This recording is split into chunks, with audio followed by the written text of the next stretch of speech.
Primetime News with Israel Lai. Good evening. This is indeed the Primetime News here on the Joy News channel. Coming up, doctors in public sector hospitals resume work after 2-day strike with a warning to resort to another strike if they don't get a favorable resolution. National security crackdown on fuel smugglers. In business, inflation for January 2013 remains unchanged at 8.8%. Meanwhile, the Monetary Policy Committee of the Bank of Ghana is maintaining the policy rate at 15%.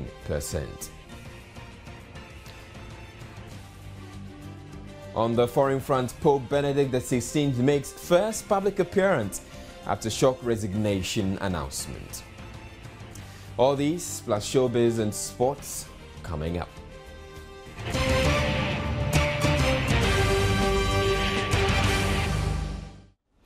In our very first story, doctors working in health facilities in the public sector are once again attending to patients following the suspension of their strike. They called off the action after a meeting brokered by the Vice President yesterday. GMA President Dr. Opoku Eduse is however warning they will adopt a more stringent measure if the outcome is not favorable.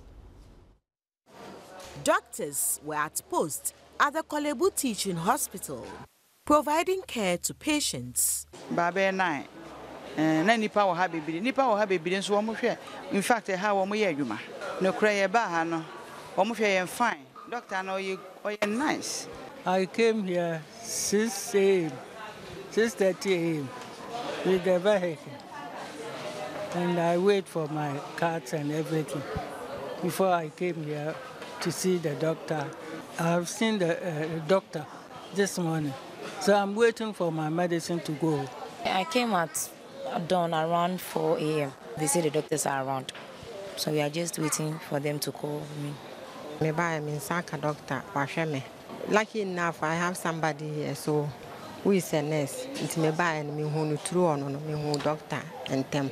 The strike began on Monday after a 2-week ultimatum issued by the Ghana Medical Association for the parties concerned to fix disparities with the doctors' salaries. According to the doctors, government reneged on the payment of an agreed market premium. They, however, resolved to call off the action, having been assured at yesterday's meeting with the Vice President that the agreed percentage of their salary would be added to their emoluments. The amount is expected to apply until a final market premium is settled on.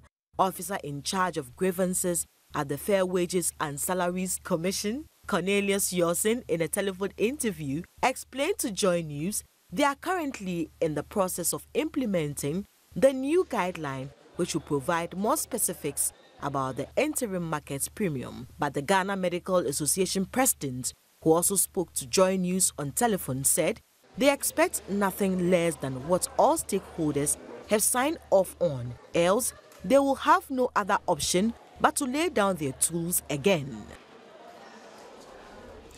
Now, fuel smuggling across the country's borders is said to have reached alarming levels, with national security uncovering multiple incidents in the month of January alone. A statement from the Ministry of Information said the incident recorded involved smuggling to the country's neighbors, namely Côte d'Ivoire, Burkina Faso and Togo. It says the National Security Council has since been coordinating operations in border towns in the Volta, Upper East, Upper West, Brunhafo and Western regions to check the smuggling. The statement adds that the anti-fuel smuggling exercise has so far resulted in the seizure of significant quantities of fuel smuggled in jerry cans and petrol tankers. The statement concludes that operators of fuel filling stations in towns close to the borders are being closely monitored by the anti-fuel smuggling operation.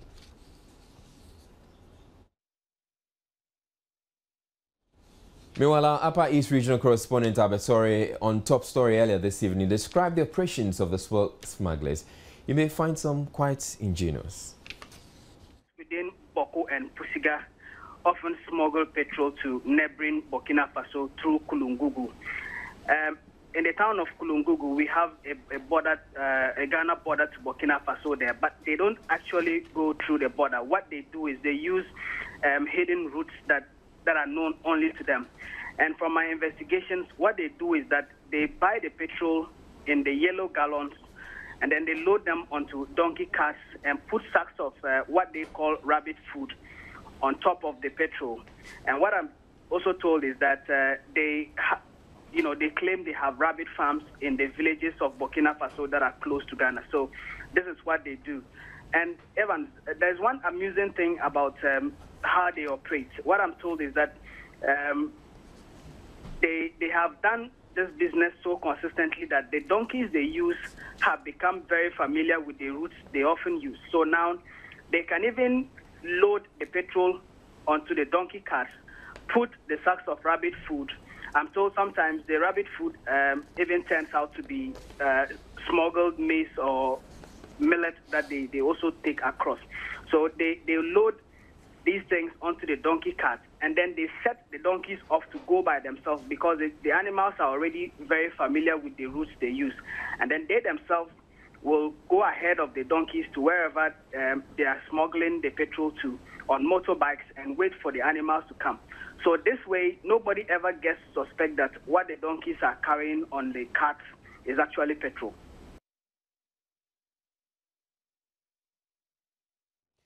Meanwhile, the executive director of Imani Ghana, Franklin Kujo, has raised questions on the timing of the news release having to do with the fuel smuggling. He fears that the issue of smuggling will distract from the wider debate on fuel subsidies. For him, smuggling is a side issue and government must instead focus on looking at ways to remove fuel subsidies, which for him is unsustainable. He added that in the sub-region, Ghana is the bad child when it comes to subsidies, with our neighbors adopting the more tenable stance of removing the subsidies. This debate about whether subsidies should go or stay is going to continue for a while longer. But in other news, Joy News has learned 2 top public servants have been arrested in connection with the $80 million Turkish gold saga. The 2 are said to have been picked up by operatives of national security this afternoon. The 2, both officials of the Geological Survey Department on Wednesday afternoon, were arrested on Wednesday afternoon. Now, according to our sources, the 2 are to assist the security agencies into ongoing investigations in the matter. Now, 2 government agencies have appeared before the Sole Commission for Judgment Debts today could also not provide all the documents requested of them. It comes a day after the Commission issued an ultimatum to the Bank of Ghana to provide similar supporting documents it could not supply when it appeared yesterday. The Commission is however confident, despite the hitches, the final outcome of its work will make a big difference.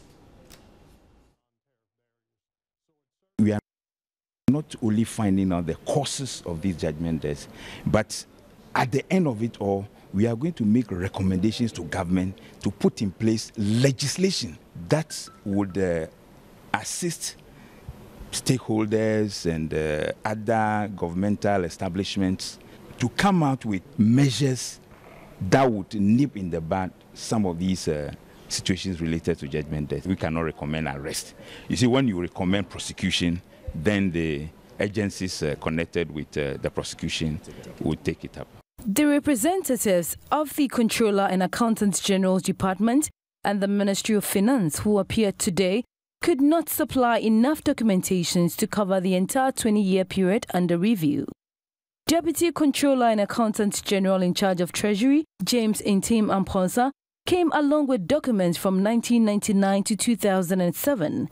He cited challenges with the retrieval of documents covering payments between 1993 and 1998, which had also been requested by the Commission.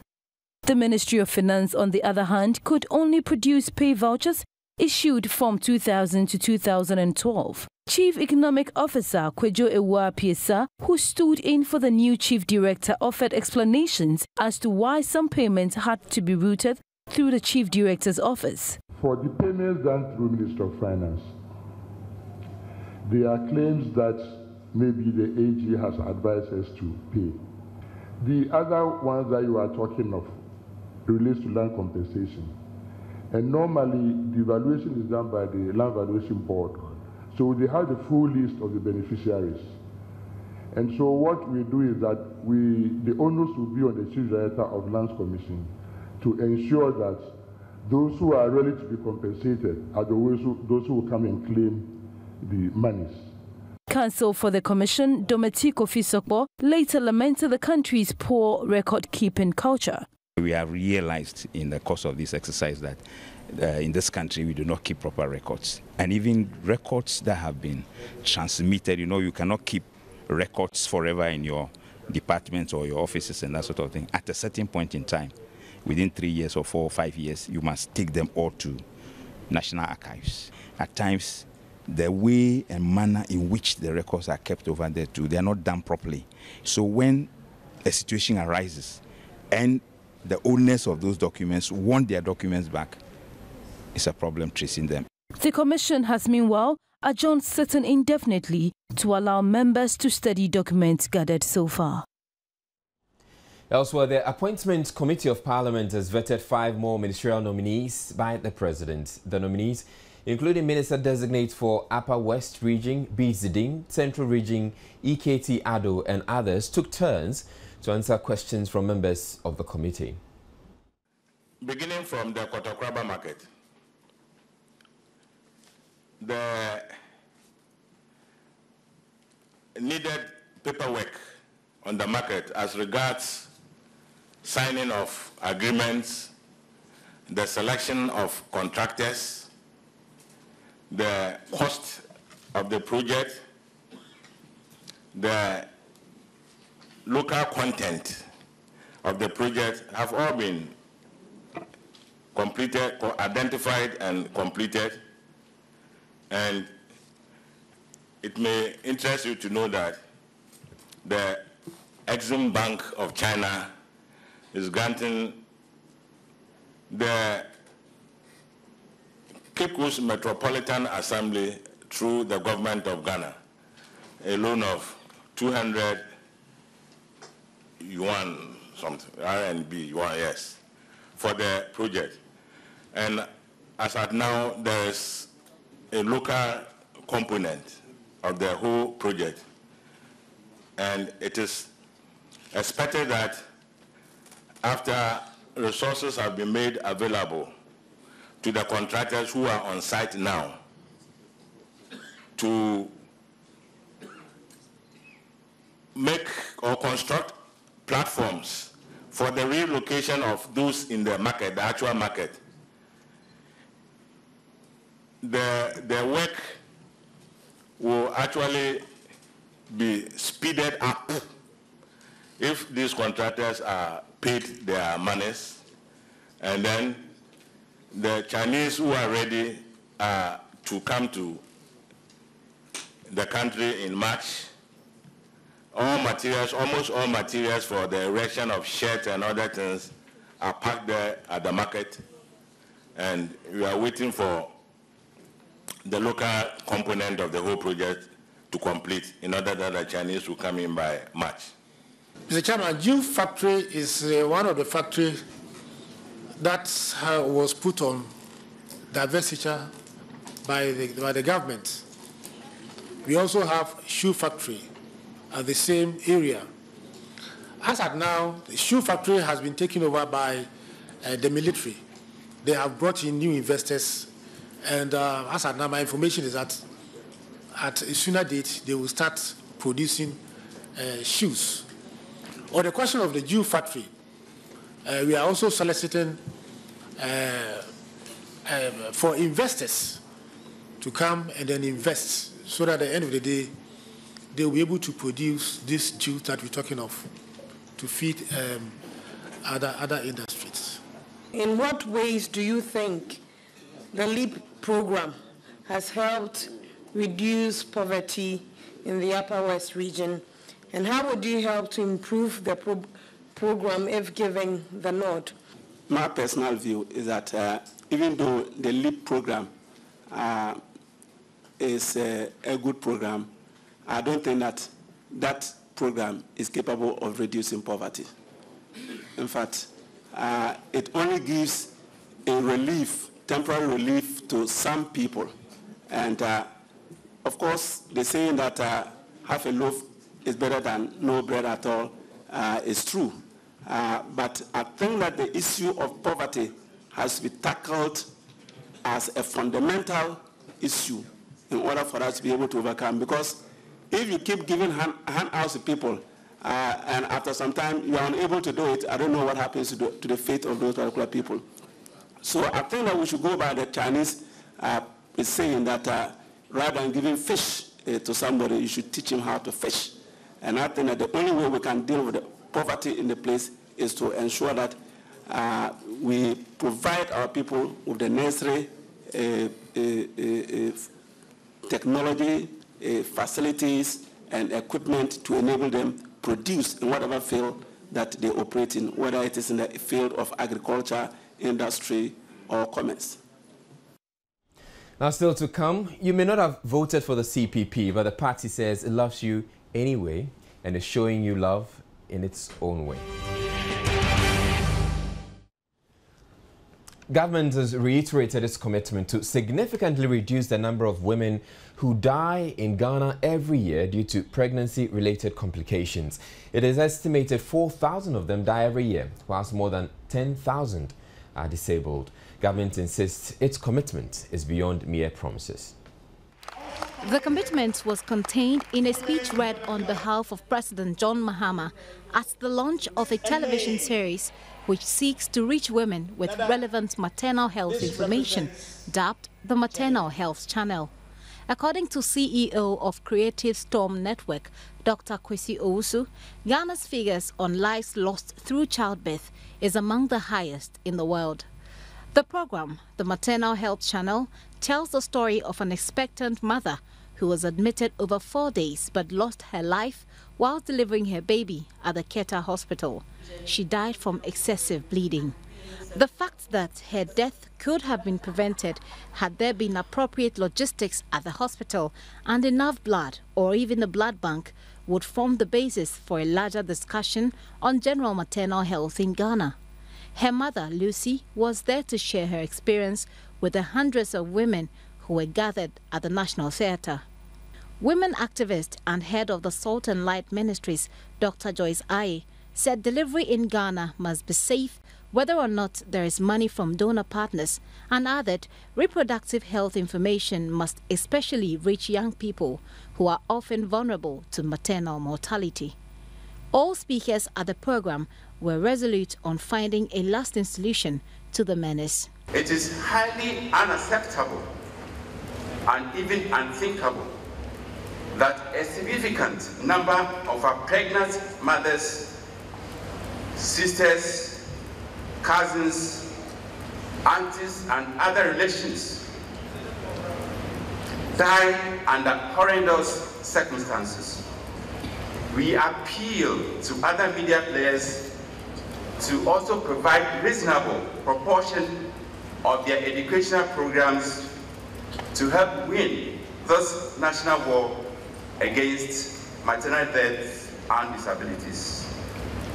GBC TV and all its 14 radio networks across the country will intensify their educational drive on maternal health and related issues. Abuaji in 2008 stating that 19 of our women die as a result of hypertension, 17% from bleeding, 12% from anemia, 11% from unsafe abortion, 10% from infections, 7% from obstructed labor, and other causes, 24%. I've seen women taking unsafe traditional medicines like Pullentin, like Ishilo. I've been to villages where you find women peeling the back of mud houses and mud blocks and eating. And I think that if we can concentrate on educating them and on preventing, on the prevention aspect, it will go a long way to save lives. That means that today, Wednesday, 13 February, 10 women in Ghana will die because of their pregnancy and delivery. This will also mean that today, Wednesday, the 13th of February, more than 270 women will be disabled because of giving birth. Those are figures, and they're much more real, I think, than percentages. And these figures are shocking. because they occur in this nation. Reading out President Mahama's speech, Minister for Foreign Affairs and Regional Integration Hannah Tete said having dealt intimately with the tragedies of maternal mortality, the president will not relent in doing what he can to make delivery in Ghana the safest. I have constantly promoted efforts at enhancing the maternal health status of every Ghanaian woman. I am not about to stop doing so as your president. In 2009, as Vice President of Ghana, I was invited to launch a documentary on maternal health produced by Creative Storm Networks. That documentary, with its very evocative title, The Lights Have Gone Out Again, which I recall as being powerful and eloquent, brought the testimonies and voices of the often forgotten women, the often marginalized communities, who should properly be at the center of this discourse, to the fore. I made a promise then, as I make it today, that I will not let the lights go off. Symbolic candles were lit in memory of millions of lives lost through maternal-related deaths. Each, they said, represented a life lost.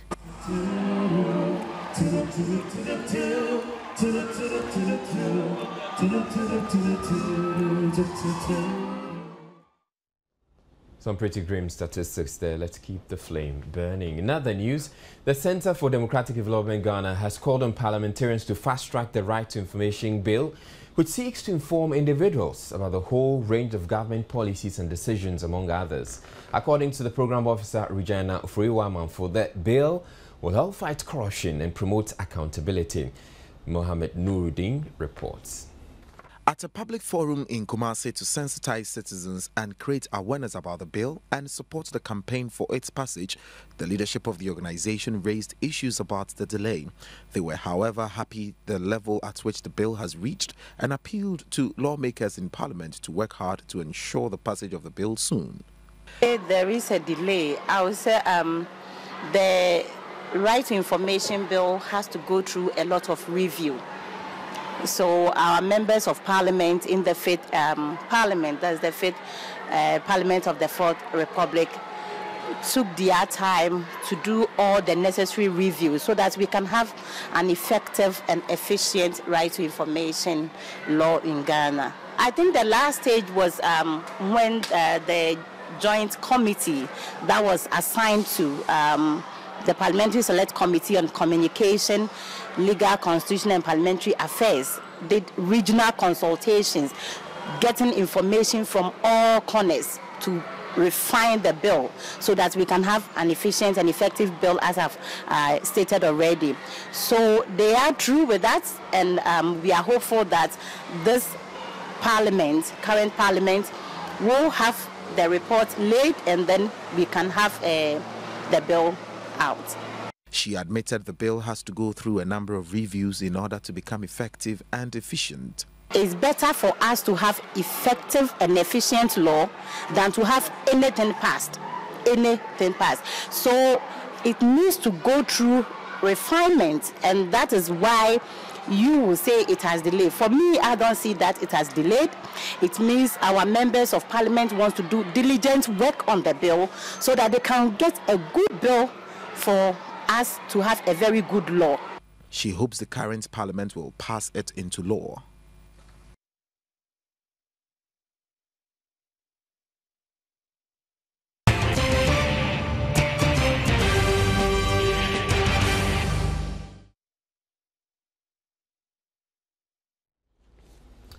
Now, not many may have voted for them in the December elections, but the CPP says it loves Ghanaians anyway.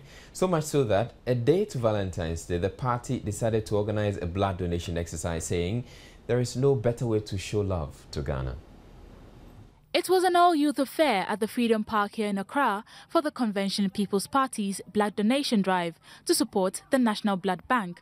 It was organized by the youth wing of the party. There's the need for us to also push for people to have lives so that Ghana can work again. It is for this reason, by saving lives, that we have decided to organize this event to urge each and everyone to donate to save lives.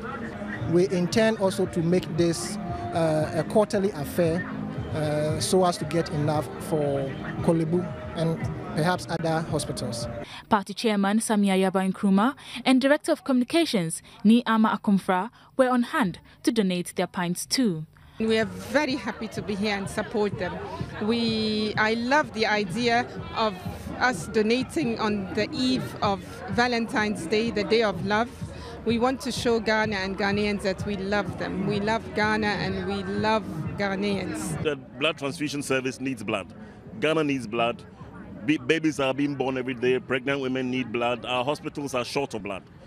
So we see this almost as part and parcel of our corporate social responsibility.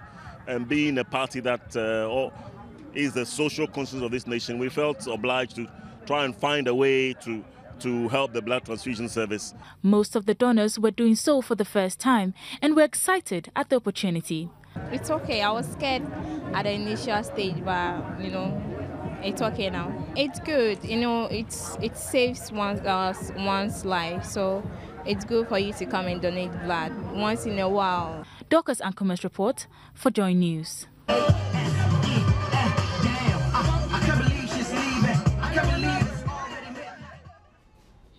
Okay, so this is blood that's going to be described from the CPP with love. For the second time in as many days, the Wa police has arrested a 23-year-old man for attempting to steal a motorbike at the Wa Regional Hospital. The suspect, Abdul Rahman Nuhu, was arrested during the hospital's visiting hours. Rafiq Salam's report from Wa. According to the owner of the Lujia motorbike with registration number M12UW7885, Reina Yeli Liare, she parked the motorbike just by the ward to attend to patients when the incident occurred. The suspect, 23-year-old unemployed Abdul Rahman Nuhu, came into the hospital with a sea of other visitors during the hospital's break period with the pretext of visiting his sick relative. Instead of visiting the supposed relative at the ward, he was seen lurking outside ostensibly to execute his intended plan. He was chased by the workers and the visitors round the hospital. He tried to use the hospital's mortuary gate and there became his nemesis and he was apprehended. While he was being taken to the Wa police station in a car, the suspect jumped off from the car and took to his heels and was rearrested. Public Relations Officer of the Upper West Police Command praised the nurses at the hospital for their bravery, stating that the police will not rest on their oars. Although the suspect was arrested, nurses at the hospital say they are still not pleased because this is about the 16th time a motorbike was stolen from the hospital in a year. One of the victims shared his experience with Joy News. We want him to produce the rest of the 50 motorbikes he stole from the hospital. If not, we will never. In another development, the Wa police have impounded a tricycle motor loaded with iron rods suspected to have been stolen, and the suspect is currently behind bars while investigation goes on. Next up, we bring you business news.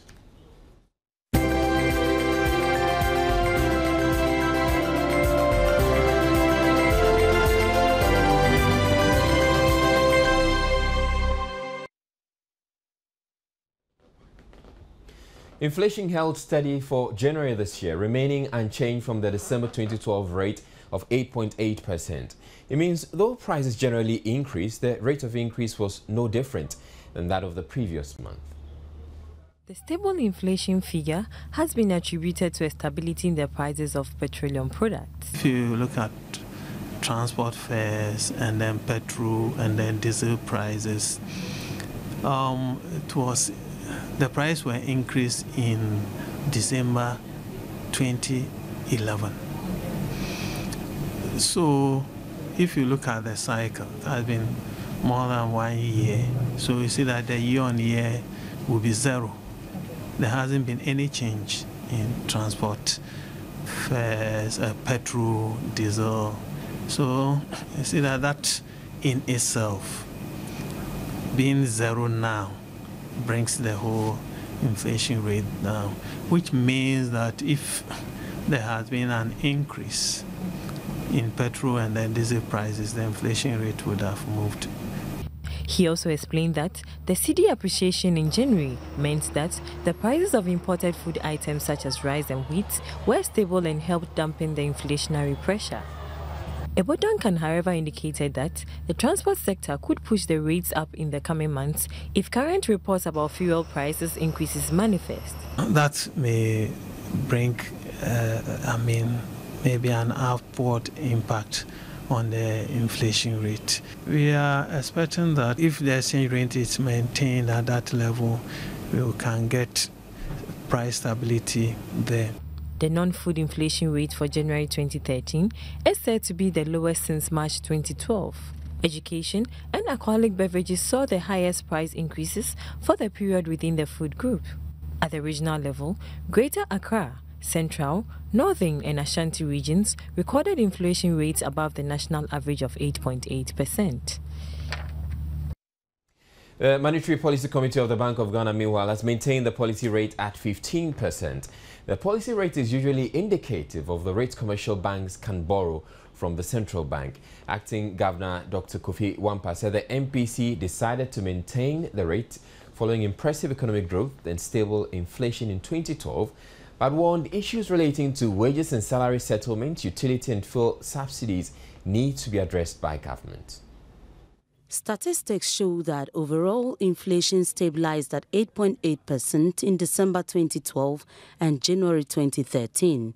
The core measure of inflation used by the Bank of Ghana to monitor underlying inflation pressures in the economy exhibited signs of stability and growth. As a matter of fact, the country recorded a 7.2 percentage point economic growth last year.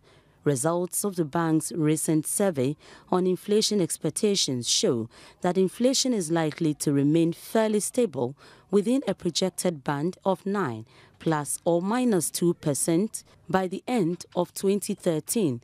Acting Governor Dr. Wampa, who also doubles as the chairman of the MPC, revealed estimates of the real composite index of economic activity grew by 6.8% in December 2012 as against 4.5% in September 2012 and 14.9% in December 2011. All the components, according to the acting governor, contributed positively to the growth of the economy. Total merchandise exports amounted to $13.4 billion in 2012, recording a growth of 5.7%. Of these, gold exports were $5.6 billion, cocoa beans and products $2.8 billion, and crude oil exports $3 billion. Merchandise imports totaled $17.7 billion in 2012, an increase of 12.1% over 2011. Of the total, non-oil imports grew by 13.9% to $14.4 billion, while oil imports grew by 5% to $3.3 billion. Despite the gains, Dr. Kofi Wampa has warned the likelihood of fuel price increases and government expenditure throughout the year would have an effect on growth. In assessing the inflation outlook, the committee noted that the major upside risks would be the possible removal of utility and fuel subsidies, management of the 2012 wage negotiations, and balance of payment risks. On the downside, however, the possible unwinding of fiscal imbalances in 2013, declining inflation pressures, and global inflation and monetary growth could serve as dampeners on inflation. The bank is, however, optimistic real GDP growth for 2013 is likely to go up following an increase in the production of crude throughout the year. The European Union and the US will begin